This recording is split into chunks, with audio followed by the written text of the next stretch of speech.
ನೋಡಿರಲ್ಲ ಸ್ನೇಹಿತರೆ, ಇದು ಸಕಲೇಶ್ಪುರದಿಂದ ಮಾರ್ನಹಳ್ಳಿವರೆಗೂ ಏನು ಬೆಂಗಳೂರು ರಾಷ್ಟ್ರೀಯ ಹೆದ್ದಾರಿ ಇದೆ. ಹೆದ್ದಾರಿಯಲ್ಲಿ ಗಂಟಪ್ಲೆ ಹತ್ರ ರೈಲ್ವೆ ಕ್ರಾಸಿಂಗಿಂದ ಮುಂದೆ ಏನು ವೈಡ್ನಿಂಗ್ಗೋಸ್ಕರ ಸುಮಾರು 100 ಅಡಿ ಎತ್ತರದ ಗುಡ್ಡವನ್ನು 90 ಡಿಗ್ರಿನಲ್ಲಿ ಇವರು ರಾಷ್ಟ್ರೀಯ ಹೆದ್ದಾರಿ ಪ್ರಾಧಿಕಾರದವರು ಕಟ್ಟಿಸಿದ್ದಾರೆ. ಅದು ಇವತ್ತು ಮಳೆಯಲ್ಲಿ ನಮ್ಮ ಕಣ್ಣೆದುರುಗಡೆ ಲೈವ್ ಕೊಚ್ಕೊಂಡು ರಸ್ತೆಗೆ ಬಂದಿದೆ.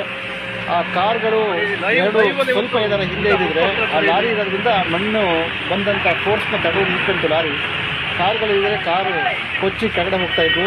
ಅಂಕೋಲದಲ್ಲಿ ಏನಾಗಿದೆ ಅದೇ ರೀತಿಯಾದಂಥ ಒಂದು ದುರ್ಘಟನೆ ಇಲ್ಲೂ ಆಗ್ತಾ ಇತ್ತು. ಇದು ನೋಡಿ, ಮಣ್ಣು ಮತ್ತೆ ಬಂದು ಕುಸಿತಲೇ ಇದೆ. ನೀವು ನೋಡ್ತಾ ಇರ್ಬೋದು.